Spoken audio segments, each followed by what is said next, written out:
நீண்ட ஆயிலும் நிறைசெல்வம் பெற்று வாழ என் அன்னையின் திருவடியை வணங்கி பேரருள் புரியும் என் அன்னையின் மாதமாகிய கருணை கடலாகிய இருக்கின்ற கற்க கடக மாதம். இந்த மாதம் கற்க கடக மாதம் என்பது ஆடி மாதம். ஆடி மாதம் என்பது ஆதியும் அந்தமும் இல்லாத மாதம். ஆடி மாதம் என்பது அற்புதமாத மாதம். அது மட்டும் இல்லைங்க, இந்த உலகத்தில் இருக்கக்கூடிய கருவுக்கும் கருவாக விளங்கக்கூடிய ஜோதிடத்துறையில் காலபுருஷனுக்கு 4ஆம் இடமாக இருக்கக்கூடிய கரு. அதனால தான் அது கருணையில் கற்க கடக மாதமாக நம் முன்னோர்கள் வைத்திருக்காங்க. இந்த ஆடி மாதத்தினுடைய 12 ராசிக்குரிய பலன்களை பற்றி முதலில் பார்ப்போம். அடுத்த ஆடி மாதத்தினுடைய சிறப்பும், ஆடி மாதத்தினுடைய வணங்குவதனுடைய சிறப்பும், அம்பிகையினுடைய அருளும் அதை பற்றி பிறகு உங்களுக்கு தெளிவாக பதிவு செய்ய வருகின்றேன். இப்போது மாதாந்திர ஜோதிட நிர்வாகத்திற்கும் பிழைத்தமிழ் நிர்வாகத்திற்கும் ஏனைய எல்லோருடைய சேனல் நிர்வாகத்திற்கும் என் கண்மணியாக திகழ்கின்ற நேயர் பெருமக்கள் அனைவருக்கும் பாதம் தொட்டு வணங்கி என் பிராட்டியை வணங்கி இந்த ஆடி மாதத்துடைய பலனை பற்றி இப்போது நம்மோதும் பதிவு செய்ய விரும்புகிறேன். நாம் காண இருப்பது அறிவுக்கும் ஆற்றலுக்கும் திறமைக்கும் வித்திட்ட ஒரு ஆணிவேர் தான் மிதனம். சரம் ஸ்திரம் உபயம். சரம் அவன் நிற்கவே மாட்டான், செயினை கட்டி வச்சால் நிற்க மாட்டான்.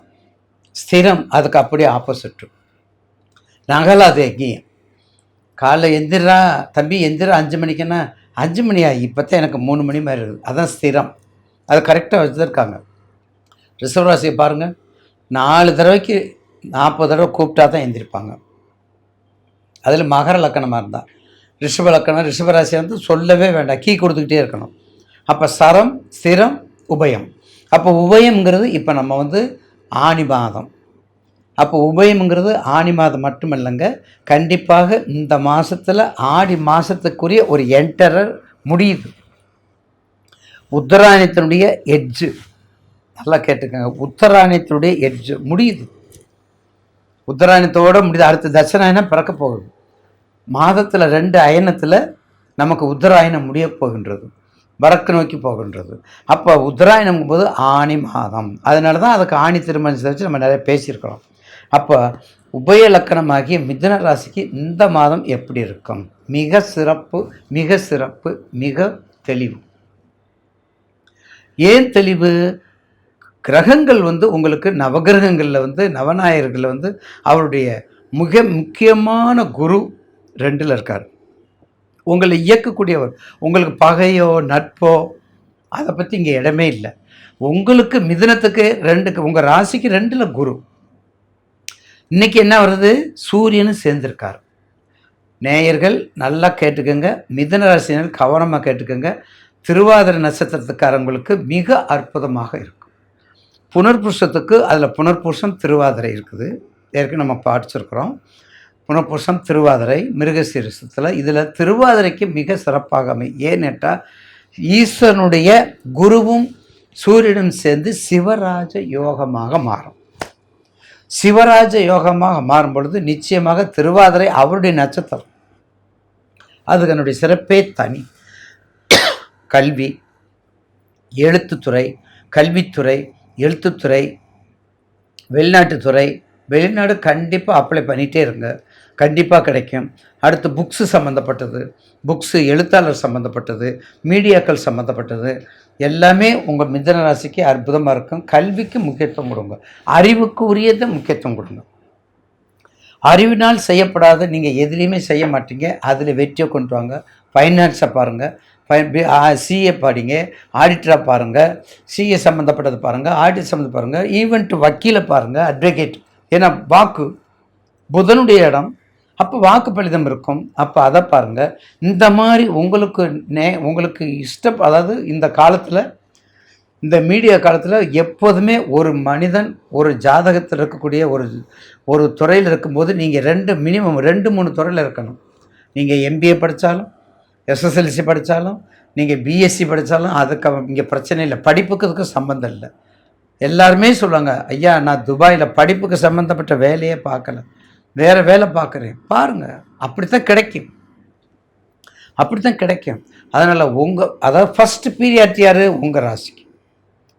ஃபஸ்ட்டு பீரியாரிட்டி உங்கள் ராசிக்கு, செகண்ட் பீரியாரிட்டி தான் மற்ற வேலைகளை தெரிஞ்சுங்க. ஃபஸ்ட்டு உங்களை விட்டு கொடுக்காதீங்க, பாருங்கள், மேக்ஸிமம் பாருங்கள். அப்படி செய்து வந்தால் இந்த ஆடி மாதம் மிக சிறப்பானதாக அமையும். எப்படி?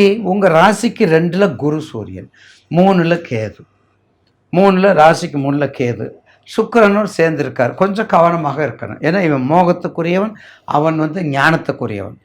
அதனால் அந்த இடம் கவனமாக இருக்க வேண்டும். அடுத்தது நேர ராகு தான். அடுத்த ராகு சனீஸ்வரர். அப்போ ராகு சனீஸ்வரர் ஏற்கனவே மிதுனத்துக்கு கண்டிப்பாக இந்த வக்ரத்தில் வரக்கூடிய சனீஸ்வரர் நல்லதையும் செய்ய போகிறார், கவலையே பட வேண்டாம் நிச்சயமாக. அப்போ புதன் ராசிநாதன் உங்கள் வீட்டிலே வக்ரத்தில் இருக்கார். பார்த்தீங்களா, புதனே உங்கள் வீட்டில் வக்ரத்திலே இருக்கார். இப்போ இந்த மாதத்தில் ஆடி மாதத்துக்கு வரப்போகிறார். அப்போ கண்டிப்பாக உங்களுக்கு எதிர்ப்பாக செய்யக்கூடிய இடத்துல இருக்கும்போது கொஞ்சம் கவனமாக இருப்பது அவசியம். எல்லா வேலைகளிலும் தெளிவு முக்கியம். ஒரு மனிதனுக்கு நான் ஏற்கனவே சொல்லியிருக்கிறேன், 12 பாவங்களில் 2ஆம் பாவம் கெட்டு போகக்கூடாது. உங்களுக்கு 2ஆம் பாவம் ஆடி மாதம் மிக வலுத்து இருக்குதுங்க. 2ஆம் பாவம், 2வது வீடு, 2வது பாவம், 2வது இடம் சொல்லக்கூடியது குரு. சிவனும் குருவும் சேர்க்கக்கூடிய 2 ரொம்ப ஸ்ட்ராங்காக வலிமையாக இருக்கிறதுனால நீங்கள் எதையும் கவலைப்படாதீங்க. ஏற்கனவே ஜென்மகுரு உங்களை விட்டு விலகி வந்துட்டார். இனிமேல் எதை ஆரம்பித்தாலும் உங்களுடைய ஜாதகத்தை வச்சுக்கிட்டு தசாபத்தியை வச்சுட்டு ஆரம்பிச்சுக்கணும். உங்கள் தசாபத்தியை வச்சுக்கணும். உங்களுக்கு என்ன தசாபத்தி ஓடுதுங்கிறத பார்த்துட்டு நீங்கள் வச்சுட்டிங்கன்னா கண்டிப்பாக ஒரு அற்புதமான யோக பலனை கொடுக்கும். இந்த ஆனி மாதத்தில் நிச்சயமாக நீங்கள் இந்த ஆடி மாதத்தில் நீங்கள் வணங்க வேண்டிய தெய்வம் கண்டிப்பாக நடராஜ பெருமானை வணங்குங்க. பெருமாள் வழிபாடு பண்ணுங்க. மீனாட்சி அம்மையை மறந்துடாங்க. மீனாட்சி தாய் ஆடி மாதத்துக்குரிய காஞ்சி காமாட்சி, மதுரை மீனாட்சி, காசி விசாலாட்சின்னு நம்ம சொல்கிறோம். 3 தேவிகள் சொல்கிறோம். அந்த 3 தேவிகளில் மீனாட்சி ஏன்னா ஜெமினி மிதுனம், உங்களுக்கு மிதுனத்தில் வரக்கூடிய ராசி என்பதால் நிச்சயமாக கல்வி சம்மந்தப்பட்டதை கொஞ்சம் கூட விடாதீங்க. கல்வி சம்மந்தப்பட்டதை கொஞ்சம் கூட விடாதீங்க. கல்வியை நல்லா இறுக்கி பிடிச்சிக்கோங்க. அறிவை நிறைய தெளிவுபடுத்திக்கங்க. ஏன்னா மிதுனத்துக்கு அந்த பவர் இருக்குது. வேஸ்ட்டு தேவையில்லாத பேச்சுக்களை குறைச்சி நல்ல வார்த்தை பேசக்கூடிய, ஏன்னா உங்களுக்கு தான் அந்த திறமையெல்லாம் இருக்குது என்பதனால் இந்த ஆடி மாதம் மகத்தான மாதமாக அமையும் உங்களுக்கு நிச்சயமாக. அதில் எந்த மாற்று கருத்தும் அல்ல. மீனாட்சி வணங்க வேண்டிய தெய்வம் மீனாட்சி அம்மன். வடக்கு வாசி, வடக்கு வெளி வீதியில் உள்ள சொக்கநாதர், அவர் தான் புதனுக்கு அருள் கொடுத்தவர்.